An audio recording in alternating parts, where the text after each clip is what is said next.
Coming up next, the untold stories of Chicago's Lakeview neighborhood. We're talking with the author of a book revealing Lakeview's little-known history.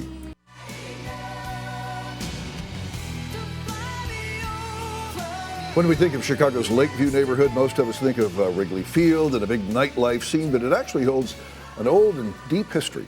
Matt Nickerson is the author of Lakeview, a book that reveals a number of stories many of us may not know about. Good to have you on. Thank you. In fact, folks who live in Lakeview may not know that they live in what was once America's celery capital. It has agricultural roots. It does. It used to be a lot of vegetable farms, you can believe that. So instead of the Lululemon, once upon a time, there were cucumbers or celery growing to truck into the people in the city of Chicago, which was different. And this was at a time when Lakeview was, well, for lack of a better word, a suburb of Chicago. It evolved from a farming community to a suburb, then to its own little city very briefly, and then, of course, got swallowed up by big bad Chicago. Yeah. Now it seems very urban and hip and trendy and a lot of yuppies there, but it really has a deep blue-collar factory roots, doesn't it? It does. I mean, I was one of the yuppies, but I always wondered, gee, who was here before I showed up? Yeah, right. And but it was a long-time German-speaking neighborhood, blue-collar neighborhood. A lot of famous factories, like the terracotta factory, which made the terracotta for the Wrigley Building, the old Stuart Warner plant. Some people remember, and has a great history. And all of those factories, many of them, not all of them, but many have become lofts. They've been converted to a residential area, right? Yeah. Absolutely, yeah. A lot of the factories, unfortunately, for the people who work there, of course, are gone. Yeah, there's our sausage works right there, the sausage factory. Now, is that there? That building is still there today. It is now condos, believe it or not. Lakeview is famous for its condos. But once upon a time, the people in that building, they're living what was a sausage factory, and it's a scene of a sensational murder, the Sausage King murder, which is sort of the OJ case of a century ago. Do you think most folks know that?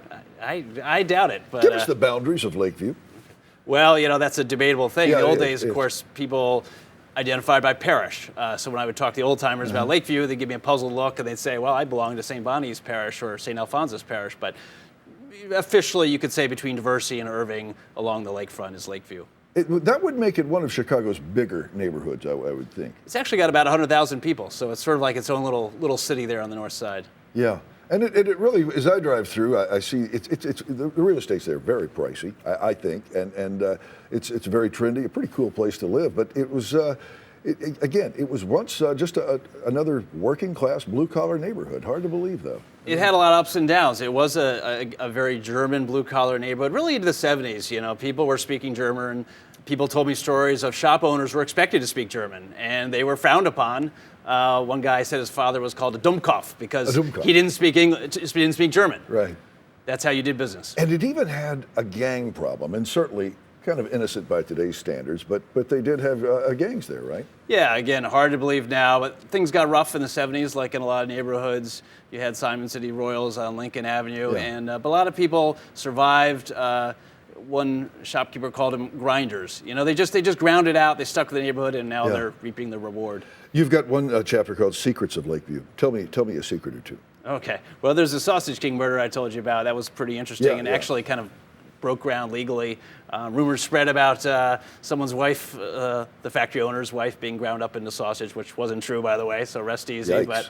But there were a lot of, it was famous for being German, a lot of other little groups I discovered. I kind of thought I knew about every ethnic group in Chicago, but there's the Kashubs, which has to be the world's most obscure ethnic group, used to live around there. Right. And the Lucchese, and even at one time it was a neighborhood of the Roma or Gypsy people. I saw that. As I thumb through the pages of this book, I see a certain innocence, I guess, a lot of neighborhood dances and really affordable housing and middle-class jobs and just good people coming together in what looks like a great neighborhood. Do you find yourself lamenting that? Well, you picked that up. Yeah, it is a nostalgic look at a time gone by. Families were really solid. Family life was really centered in the neighborhood. The man worked in the neighborhood. People shopped in the neighborhood. A lot of them didn't have cars. You knew who a stranger was. Yeah. Children could play in the streets safely. It was really a close-knit community. Yeah. Well, thanks for sharing us your stories on a great Chicago neighborhood with a rich history, Lakeview. Matt Nickerson, good to have you in. You can meet Matt at a special book signing for Lakeview this Friday from 1 to 3 at Ann Sather Restaurant on Belmont. Just go to facebook.com/Lakeview History for more. You can also log on to our website, wgntv.com/midday.